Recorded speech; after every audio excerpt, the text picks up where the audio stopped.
Ajuma, the bathroom is that way. The woman in Chanel didn't lower her voice. Her sneer was practiced, perfected. A black woman in a maid's uniform carried linens through Seoul's most exclusive wedding venue. Dark skin swallowing the golden light. Someone should tell her this isn't a costume party. Laughter rippled, cruel, dismissive. Have you ever been invisible in a room full of people? Crystal champagne flutes caught Seoul's autumn light like diamonds, cold, perfect, untouchable. Jasmine and imported roses choked the air, sweetness masking rot. Designer heels clicked, Italian marble, sharp, rhythmic. A countdown. The Grand Hyatt Ballroom, where wealth hides violence, where champagne tastes like lies, where marble burns cold. What they didn't know about this woman, her name was Amara Cole, 5th-degree black belt in Taekwondo, trained under legendary Master Kim Dae-jung before he died. Those hands, scarred from breaking boards, bricks, bones, not just flaws. But those scars were nothing compared to what she'd break in 17 minutes. In exactly 17 minutes, she would save the groom's life. In 20 minutes, she would demolish 10 trained assassins with her bare hands. And in 30 minutes, she would walk away from the only man she'd ever loved. They saw a maid. They were about to meet a warrior. Subscribe now. What happens next will shatter everything you think you know. Drop a fire emoji if you've ever been underestimated because of how you look. 6 months earlier, Amara arrived in Seoul with 3 things: $200 in crumpled bills, a deportation notice from London burning in her bag, and her grandmother's dying words echoing louder than Incheon Airport. Stop cleaning other people's messes. Remember, you're a warrior. Warriors don't feel like warriors when they're burying the only person who believed in them. Lagos taught her invisibility. In Nigeria, I learned to disappear, to move through spaces where my presence was inconvenient. London taught her endurance. In London, I learned that suffering in silence doesn't make you weak. It makes you dangerous. Seoul was teaching her something darker, the bitter, metallic taste of swallowed pride. But her grandmother didn't raise a victim. She raised a fighter. Fighters know how to wait. The maid position came with a basement room and one rule: don't ask about visas. The pay was insult wrapped as opportunity. First day, the head housekeeper barely looked at her. You'll clean the floors no one sees. Amara's hands gripped the mop, calloused, strong. Hands that had broken boards before they scrubbed tiles. But every night after midnight, she did something the Kim family never expected. Late at night, the estate courtyard belonged to her. Seoul moon overhead, cold marble under bare feet. Her body moved through Taekwondo forms like prayer. Patterns Master Kim drilled until they became muscle memory. Precision, power, purpose. His voice lived in her bones now. She didn't know someone was watching, and what he said next would change everything. Your Dwichagi is sloppy. The voice came in perfect English, startling her mid-kick. Kim Min-ho stepped from the shadows. Mafia air. Tom Ford's suit worth more than her yearly salary. Eyes that had watched men die. You're telegraphing the kick. An opponent would read it. She spun, expecting mockery. Instead, she found curiosity. Night jasmine hung heavy. His cologne, expensive, subtle, mixed with gravel crushed under Italian leather. He wasn't supposed to be here. Men like him didn't wander courtyards at 2 a.m. Teach me. 2 words. Simple. Impossible. 3 seconds of silence. She studied him, disbelieving. I could have you deported with 1 phone call, he added, reading her hesitation. Pause. But I'm asking, not ordering.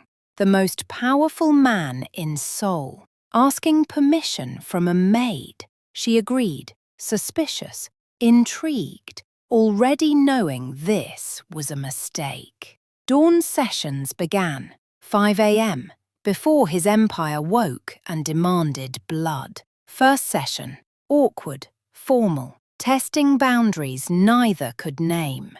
Week 2, he was improving. She was surprised. Men like him didn't usually have discipline. Month 1, accidental touches that lasted half a second too long. Eye contact that said things neither dared speak. Sweat mixed in morning air. Dew-soaked grass. Fists hit pads with rhythmic precision. Their breathing synchronized. Neither acknowledged the electricity humming between them. But it was there, building. Month 3, after a brutal session, sweat dampened his hair, chest heaving. My father wants me to marry a woman I've never loved. The words hung in cold dawn air. What Amara said next would seal both their fates. Only subscribers see how this forbidden love unfolds. Don't miss what happens. And what do you want? Amara asked it boldly, dangerously. Min-ho looked at her, truly saw her. For 3 eternal seconds the world stopped. His jaw tightened, that tell she'd learned to read. His eyes revealed everything his position wouldn't let him say. The silence screamed, "You, but I can't have you." Then his phone shattered the moment. Father, flashing on screen. Reality crashing back like cold water. 5 weeks before the wedding, news broke. Kim Min-ho engaged to Hwang Ji-won, Busan syndicate heiress. Political merger disguised as romance. His family controlled the streets. Hers controlled the ports. Together they'd be unstoppable. Amara learned from TV in the servants' quarters. She told herself she didn't care, but her hands shook as she folded his shirts that night. Alone in her basement room, she called her mother in Lagos, code switching mid-sentence, English bleeding into Yoruba and back. "Omo mi." Her mother's voice was gentle but firm. Love that shrinks you isn't love.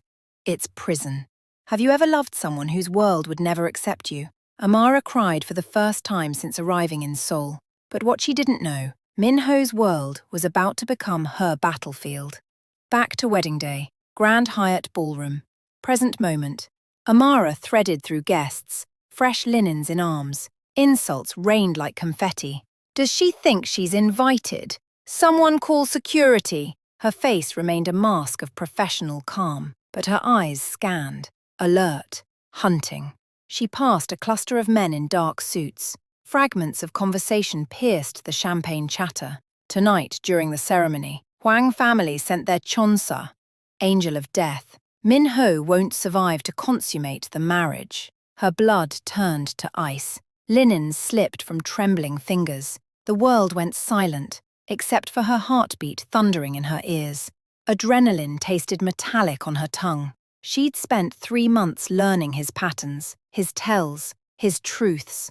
She knew he didn't love his bride. She knew he was dutiful, resigned, walking into this marriage like soldiers walk into war, already half dead. But she hadn't known he was walking into an execution. She had to reach him, warn him. A waiter grabbed her arm. "Staff entrance only. You're contaminating guest space." She yanked free. Something deadly flashed in her eyes that made him step back. Master Kim's voice echoed. A warrior's strength isn't in her fists. It's in knowing when to strike. What she does next will leave you speechless. Stay with me. The bridal suite corridor was empty, eerily quiet. Then 10 men emerged from shadows. Black suits, dead eyes. Professional killers who'd done this 100 times. The leader smiled when he saw her. Easy target. Perfect. A witness we eliminate quietly. Time crystallized. Years of training compressed into this single heartbeat. Her breathing steadied. Sweat cooled on her spine, fingers flexed. The closest assassin grabbed for her. Muscle memory exploded. Her elbow struck his throat, precise, devastating. He dropped, gasping, clawing at his crushed windpipe. What the? The second man rushed. She spun, leg swept his knees, palm drove into his solar plexus. He crumpled like paper. 8 men left. Her breathing, still steady. Their confidence, cracking. Most people don't know this, but Taekwondo isn't just sport. It's survival. They swarmed. The hallway became a war zone. A fist grazed her temple. She tasted copper, blood. Her yopchagi caught someone's ribs. The crack of bone echoed off marble. A knife flashed in chandelier light. She disarmed him with a wrist lock. Master Kim made her practice 10,000 times. Now the blade was hers. The black girl knows Taekwondo. Someone gasped in disbelief. She didn't respond. Warriors don't waste breath on conversation. 6 men down, 4 remaining. Her body screamed, knuckles bled, vision tunneling. The suite door burst open. Min-ho stood there, confusion transforming to shock. Amara, get down! The gunshot cracked like thunder in the marble corridor. She moved without thought, body became shield, tackled him, as the bullet shattered the doorframe where his head had been 1 second earlier. They hit the floor hard. For one impossible moment she was on top of him, faces inches apart, both breathless. His eyes held recognition, terror, gratitude, something more dangerous than all 3. You came back, he breathed. I never left, she said, voice breaking. Subscribe before you miss the ending. Trust me, you need to see this. The remaining assassins fled. Security rushed in. Guests poured into the hallway, champagne forgotten. Shock rippled through Seoul's elite like an earthquake. The maid just saved the groom. Whispers transformed. Contempt to awe, to fear. The woman they'd dismissed as invisible had just demolished 10 trained killers. Amara helped Min-ho up, blood on her knuckles, swelling, darkening her face. But she was standing. Hours later, police statements done, medical checks complete. Min-ho found her in the estate courtyard, the same sacred ground where they'd trained. Moon overhead. Eternal witness. The wedding was postponed, the alliance shattered, his empire burning.